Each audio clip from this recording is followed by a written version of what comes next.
Pernah kebayang nggak ada sebuah sistem operasi tak terlihat yang diam-diam menggerakkan hampir seluruh dunia modern kita?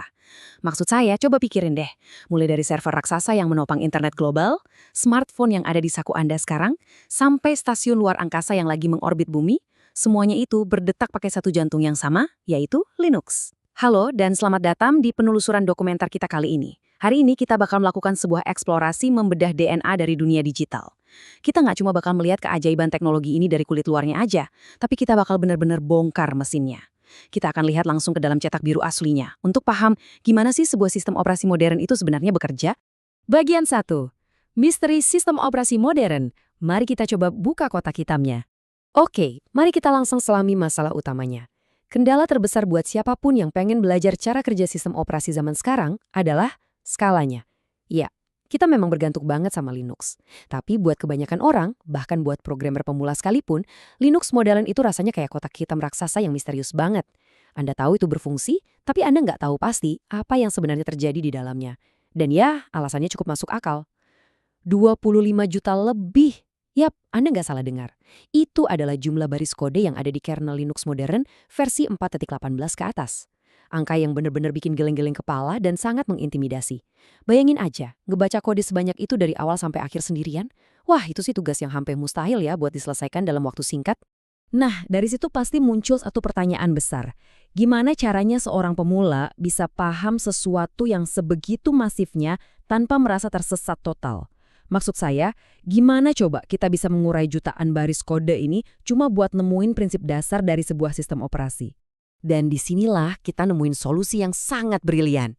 Daripada kita pusing tersesat di dalam belantara 25 juta baris kode Linux modern, mending kita mundur sedikit dan melihat sebuah fosil yang terawetkan dengan sangat sempurna dari tahun 1991.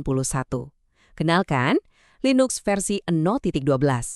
Kalau dibandingin sama 25 juta baris kode tadi, Linux 0.12 ini cuma punya kurang dari 20.000 baris kode. Tapi bagian yang paling luar biasa adalah, meskipun ukurannya super mungil, dia ternyata menyimpan cetak biru genetik yang persis sama dengan raksasa digital yang kita pakai hari ini. Keren banget kan? Bagian 2. Kenapa harus Linux 0.12? Kenapa ini jadi alat belajar yang paling sempurna? Sekarang Anda mungkin mikir, terus kenapa kita nggak belajar versi modernnya aja sekalian? Atau kenapa nggak versi awal 0.01 sekalian yang lebih kecil lagi? Jawabannya sebenarnya bisa kita temukan dari filosofi sang kreator sendiri. Linus Torvalds pernah secara eksplisit bilang kalau pengembangan awal Linux itu memang ditujukan untuk penggunaan, pembelajaran, dan hiburan buat para mahasiswa ilmu komputer dan antusias sistem operasi. Jadi dari awal banget, Linux itu emang sengaja dirancang supaya bisa dibaca, dipahami, dan dioprek langsung oleh pemula. Jadi intinya, kekuatan utama versi ini ada di kesederhanaannya, tanpa mengorbankan fungsionalitas inti. Dengan kurang dari 20.000 baris, satu orang pun bisa dengan santai membaca dan memahami seluruh kodenya. Versi 0.12 ini juga masih pakai sistem file Minix 1.0 yang sangat sederhana. Dia dengan sengaja menghindari subsistem jaringan modern yang ribet banget kayak TCP per IP, dan yang paling penting dari semuanya, dia sudah memuat seluruh esensi prinsip kerja Linux. Singkatnya, dia ini kecil, tapi benar-benar lengkap. Bagian 3. Evolusi dan sejarah singkat. Gimana Linux bisa berdiri di atas pundok para raksasa? Mari kita ambil langkah mundur sebentar buat melihat garis waktunya. Karena bagaimanapun, Linux itu nggak tiba-tiba muncul gitu aja dari ruang hampa. Dia adalah hasil evolusi.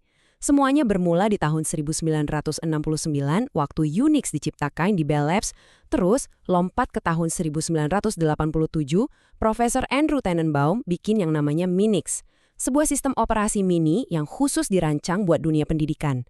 Tahun 1988, standar POSIX ditetapkan supaya ada kompatibilitas yang jelas antar sistem operasi.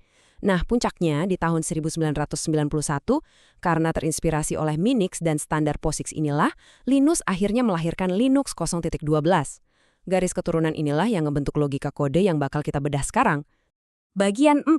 Arsitektur inti kernel. Mari kita masuk ke dalam otak sistemnya. Oke, sekarang waktunya kita buka kap mesinnya. Buat Anda yang mungkin baru dengar istilah ini, kernel itu pada dasarnya adalah pusat pemrosesan absolut dari sebuah sistem operasi. Coba bayangin, kernel itu sebagai jembatan utama atau manajer pusat yang menghubungin perangkat keras fisik komputer Anda, kayak memori dan prosesor, dengan perangkat lunak atau aplikasi yang mau Anda jalanin. Tanpa ada kernel, aplikasi Anda itu secara harfiah nggak bakal tahu gimana caranya ngobrol sama komputer.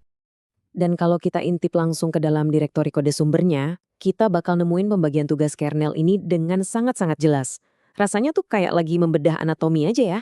Ada direktori mem, khusus untuk manajemen memori, lalu ada fs yang ngurusin sistem file Minix, terus ada file traps.c buat nangani interupsi perangkat keras, dan sketch.c yang tugasnya ngatur jadwal, nentuin proses mana yang boleh pakai CPU saat ini. Semuanya itu tertata dengan logis banget.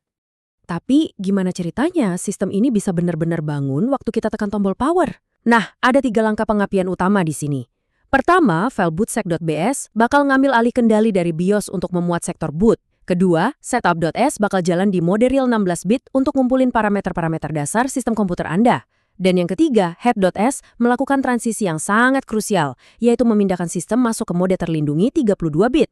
Inilah momen magis di mana komputer Anda benar-benar melek dan siap bekerja selayaknya sistem yang modern. Bagian 5. Cincin keamanan. Gimana sistem menjaga brankas utamanya? Transisi ke mode 32-bit tadi ngebawa kita ke sebuah topik yang super penting, keamanan. Biar gampang, kita pakai analogi aja ya. Mode terlindungi Intel 80x86 yang dipakai sama Linux ini ibarat sebuah gedung korporat raksasa dengan tingkat keamanan yang super ketat. Di dalam gedung ini, cuman staf VIP tingkat tertinggi yang punya kunci khusus buat masuk ke brankas utama yang isinya dokumen rahasia. Sementara itu aplikasi biasa yang sering kita pakai, ya mereka cuma tamu biasa yang sebatas boleh nongkrong di lobi. Kalau kita bedah lagi konsep ini, sistem membaginya ke dalam apa yang disebut sebagai tingkat hak istimewa. Level 0 ini adalah mode kernel. Ini dia si staf VIP mutlak dadi, yang punya akses buat mengeksekusi instruksi paling kritis. Di sisi lain, kita punya level 3, yaitu mode pengguna. Ini adalah area publik terbatas tempat aplikasi standar Anda jalan. Aturan mainnya tegas banget. Kalau ada aplikasi di level 3 yang iseng mau ngakses memori di level 0, prosesor perangkat keras bakal langsung menolaknya mentah-mentah. Nah, perhatikan deh, secara teori, arsitektur hardware itu sebenarnya nyediain 4 cincin keamanan, dari ring 0 sampai ring 3. Tapi ini dia pinternya Linux, desainnya itu elegan dan efisien banget. Daripada bikin sistemnya makin ribet, Linux 0.12 pada dasarnya cuma manfaatin tingkat yang paling tinggi, yaitu ring 0 untuk kernel, dan tingkat yang paling rendah, yaitu ring 3 untuk aplikasi pengguna. Sangat praktis. Terus Anda pasti mikir, loh, kalau ring 3 itu benar-benar terisolasi dari ring 0, gimana dong caranya aplikasi kita minta tolong ke kernel buat sekedar nyimpan file ke hard disk? Jawabannya ada pada mekanisme cerdas yang disebut call gates atau gerbang panggilan. Ini tuh semacam lorong aman yang menjembatani ring 3 ke ring 0 dengan memanfaatkan interupsi sistem, CPU bakal ganti mode dengan sangat aman, numpuk penunjuk instruksinya sementara, ngasih ruang buat kernel nyelesain tugasnya, terus balikin lagi hasilnya ke aplikasi awal. Ini benar-benar sebuah tarian keamanan sistem yang indah. Bagian 6. Baca kode sumbernya. Ini adalah wawasan tertinggi kita. Oke, kita udah sampai di penghujung eksplorasi kita. Kita udah ngebahas sejarahnya, arsitektur intinya, proses booting, sampai ke mekanisme keamanannya. Tapi, kenapa sih semua teori teknis ini penting banget buat Anda? Jawabannya pernah dilontarkan dengan sangat blak-blakan, tapi sambil senyum, oleh Linus Torvalds sendiri. RTFSC. Read the effing source code. Baca buku teori emang bagus, tapi buat benar-benar ngerasain keindahan dan ngelihat langsung mekanisme nyata dari sebuah sistem, Anda harus berani terjun langsung dan baca kodenya. Kode sumber adalah kebenaran yang tak terbantahkan. Jadi cetak birunya, fosil murninya, DNA dari dunia digital yang diam-diam menggerakkan miliaran perangkat hari ini, semuanya tersimpan utuh di dalam Linux 0.12. Dan sekarang, semuanya sudah terhampar jelas di depan mata Anda. Ukurannya kecil, logikanya sangat transparan, dan pelajaran yang bisa Anda ambil benar-benar tak ternilai harganya. Pertanyaan saya buat Anda hari ini, kapan Anda bakal mengunduh kode tersebut dan mulai membacanya sendiri? Terima kasih banyak udah bergabung di penelusuran dokumenter kita kali ini. Sampai jumpa di eksplorasi kita selanjutnya.